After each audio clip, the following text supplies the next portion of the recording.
Hey, it's Yesenia, and today I'm here talking to you about something a little bit different and a little bit difficult. And I'm talking about how to keep writing when there is so much loss and devastation and heartbreak in the world, especially with this week. All of the natural disasters that have been going on, the earthquake in Mexico City, and the hurricanes we've been experiencing in our part of the world, and it's just all been on my mind a lot, and it's something that I wanted to discuss. I just couldn't get it off of my mind, and I didn't really want to talk about anything else. And so I just was thinking about this a lot yesterday and today, and I just wanted to offer some advice on how you can keep going when you feel so emotionally weighed down by the news and everything else that's going on in the world right now. So if you're new, welcome. I'm glad you're here today with me. My name is Yesenia. I'm the founder of WriterMom.net. And a huge part of Writer Mom and why I created it is because it's all about creating a happy life for yourself, in your business, with your health, and whatever else is important in your life. And it's just so hard to focus on any of that. I don't know if you feel the same way.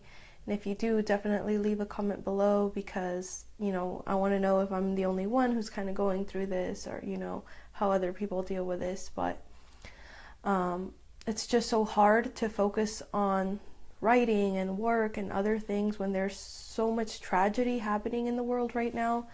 So many people losing children, losing their loved ones. It's just really hard for me to sit down and write or do any kind of work, and instead I just want to lay down and cry or something, and because there's just reading all of this stuff that's going on in the news, it's heart-wrenching. It really is. And so now that I'm a parent and I have two daughters, more than anything, it's just really, really hard for me to come across all of these these stories that are just so hard to read. Even just the titles of the article sometimes is enough to just kind of not make you feel good. Feel a little bit of anxiety, feel really sad, that kind of thing. And so how do you deal with that? I'd love to hear how other people deal with this kind of thing. How do you keep moving forward without giving in to all of the devastation and heartbreak that you're seeing on the news and that is going on in the world, and that we encounter daily? There's just so much going on right now, and more than ever it's coming into our lives and we're finding out about it. And on some level that's a good thing because we can help others so much more now that we're more aware of what's going on, but at the same time it's just a lot, and sometimes it's too much. So definitely leave a comment below if you have any advice or tips for the rest of us. And I want to go ahead and share a few of my tips and what I'm trying to do to keep my head up and keep writing. So number one, and this is kind of huge, although I don't always do it, I'm getting into that habit, is to not get on social media first thing in the morning. So don't get on social media first thing in the morning. Instead, do your important work first. And for most of us, that's writing. And so, like I said, I am so guilty of this. As soon as I wake up, the first thing I'm doing is reaching for my phone. And that's so bad because what's the first thing you do when you grab your phone is you open up Facebook. And this is where you start seeing all of those horrible stories. And it kind of sets a bad tone for your day because now you've reading about all of this death and tragedy, and it's just it's just not good for you. And second of all, it wastes time. Whenever I do this and I reach for my phone and I'm in bed and that's all I'm doing is just scrolling through my feed, I'm wasting time. I end up being late and rushing out the door, and now I'm in a bad mood because I'm late. We're late, for getting the kids to school. And so, there's just nothing good that can come about from reaching for your phone first thing in the morning. And so I definitely recommend, instead of doing that, as you're getting ready or before you get ready, is to just not do that. Don't open up any kind of social media app. Don't open up email. And instead, just hop out of bed, start to get ready, and instead listen to some music, some upbeat, happy music that will get you in the right mood. Listen to an audiobook, drink some coffee and read a book or something, just a little bit of you time, but make it happy and, get you set up correctly for the rest of your day. And then after that, then hop on Facebook. And if you can wait until the afternoon or evening after your day is done, that's even better, because you've done all of your work for the day. So yeah, don't open up social media first thing. Instead, focus on you, your morning routine, getting your words down for the day, and then leave time after that for social media. So that's tip number 1. Tip number 2 is that sometimes you just need to get off of social media. And again, this is another really hard one, because a lot of the times we open up the Facebook app or website or whatever social media, Instagram, Twitter, we just open it up before we even realize that we've done it. Like we've already been scrolling for 5 to 10 minutes before we've even noticed that we're on it and that we said we weren't going to be on it, right? Like that happens to me all the time. And especially this week, I'm really just trying to stay off as much as possible, and it still happens. Like I'm like, oops, like I'm on Facebook right now, and I said I would. So as soon as I realize it, I close it. But I mean, Facebook and these other social media apps, I mean, they're like the biggest places we find out about the news now, not just like what friends and family are up to. And so like I'm not saying it to be in denial of what's going on. It's just that when you feel like it's getting to be too much and it's consuming your life, especially with the news, then it's better to just take a few days and just like try to be off of it. So yeah, that's tip number 2. Try to stay off of social media if it's becoming too much with everything that's on there. Number 3, not quite so nuclear, is to unfollow or unfriend people and pages that are causing you anxiety or making you upset for whatever reason.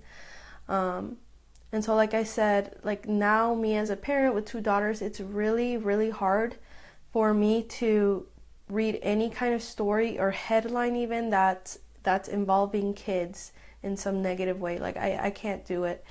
And so what I've been doing lately is like, unfriending or unfollowing people and pages that like are causing that and that are always posting stuff like that.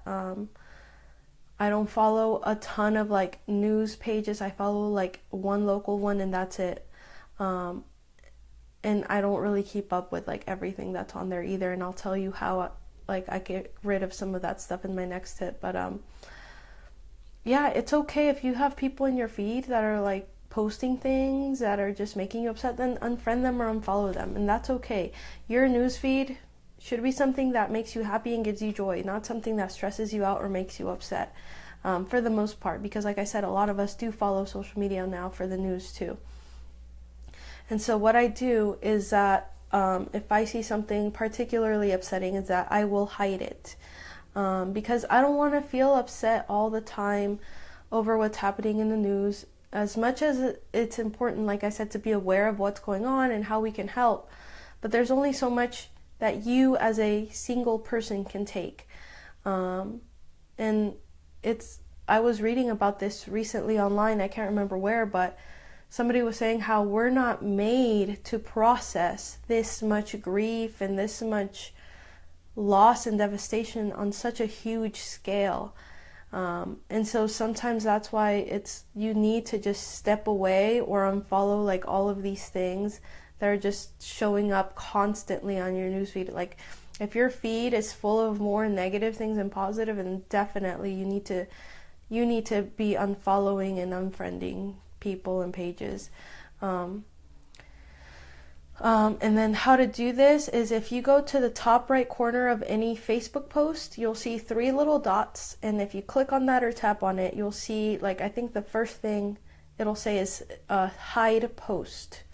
So the top 3 little dots on the post, and then drop down menu will come down and it'll say hide a post. And like that one local news page that I follow, because I do want to keep up with some of the news that's going on in my area. But if I see something that's just really upsetting, especially if it's about kids, I hide it, and then it'll say, okay, we'll show you fewer posts like these. And so I do think that helps. So definitely go, keep that in mind the next time you're scrolling through your feed. Start unfriending and unfollowing some people, because it makes a huge difference in, like how you feel. Okay, and then so tip number 4. Okay, so number 4, I really like this one, is to make sure you're following stories of hope. You don't want to just fill your life and your feed with like all of these negative stories that are bringing you down constantly. Make sure you get some good stories in there too, some good, heartwarming, restore your faith in humanity stories. Because there's just so much tragedy in the world, like we already have enough of that. So make sure you're bringing in some of the good too. And I love seeing stuff like this on Facebook, especially stories of people doing good, being nice to each other, to strangers, being good Samaritans, that kind of thing. I love reading about that kind of thing. One of my favorites is like when like the soldiers come home and they reunite with their family. That just like tugs at my heart every single time. Or just like a stranger doing something kind for somebody else. Like I just love that. And nowadays it's so easy to lose your faith in humanity. Like you don't want that to happen. So make it a point to follow websites and pages that share stories that make you smile, that make you laugh, that make you cry tears of joy. And some of my favorites to follow on Facebook include Love What Matters, Humankind, Stirred Up, and Inspire More. So I'll say those one more time. These are pages, oh, a little gnat or something. These are pages that I love to follow because they share like those heartwarming stories. So again, they're Love What Matters, Humankind, Stirred Up, and Inspire More. And I will tag those pages in the comments below after I'm done here. And if you really want to go the extra mile, set it up so that you get like there at the top of your feed whenever you log into Facebook, and like you're gonna have something to light up your day. Okay, my next tip is to get your mind off of what's upsetting you or causing you anxiety. Get your mind off of that with something fun or relaxing. And like I said, it's really hard to focus on anything when you know that there's something really tragic and sad going on in the world right now. And it can be easy to just get overwhelmed with those feelings of sadness or anxiety. And so what you want to do is you want to get your mind off of that for a while. Help if you can, of course, donate if you're able to at all. But, you don't want you don't want those negative feelings to take over your life and then you can't do anything and you just feel sad all the time. And so what I like to do is dive into a good book and read for, a few minutes, watch some TV, especially if it's funny. Friends is like one of my top favorite shows that I still like to watch just over and over because it always makes me laugh no matter what. Or you can also try meditating for as little as 1 minute or 5-10 minutes and just kind of empty out your brain of all those feelings. But just do something for you, do something fun or relaxing, and just spark some joy back into your life. And so yeah, those are some tips for me, and let me just like review them really quick. So number 1 was don't get on social media first thing in the morning. Instead, do your important work first. Number 2, get away from social media, so get off of it for a few days if it's become too much. Number 3, unfriend or unfollow friends or pages that are just causing you anxiety or, making you upset. Number 4 was to follow stories of hope, and I'll leave those pages below in the comments. And number 5 was to get your mind off of it with something fun or relaxing. And so yeah, those are some tips for me on what I'm doing to kind of deal with everything that's going on. And obviously, like if I do come across stories like this, try to focus on reading the ones that give you a little bit of hope or make you a little bit happy, like the rescues that are happening and things like that, people who are surviving and have made it out of those just tragedies, you know, out of all of these natural disasters, and try not to focus on the stories that are just all about, you know, death tolls and stuff like that, because it can just become too much so quickly. And to finish up, I just want to leave you with this quote from Ray Bradbury. You must stay drunk on writing so reality cannot destroy you. You must stay drunk on writing so reality cannot destroy you. So always focus on your art. You know, there's always going to be tragedy and heartbreak and loss in the world. It's just the world we live in. There's nothing we can do about that. But seek solace in your art and in your work, in your writing. Use your writing to make the world a better place and make somebody smile, give somebody hope, and never stop writing. And as far as me as a mom, you know, if you're a parent, hug your kids, kiss your kids as much as you can, because we just have to be so grateful for the things that we do have, you know. And I'm just thankful every day for, that we live here in this country, and it's so much better than in other places, as crazy as it is right now. You know, I'm just grateful that my kids are safe, and that we're safe, and that we're okay, and our health is okay. So also take solace in that.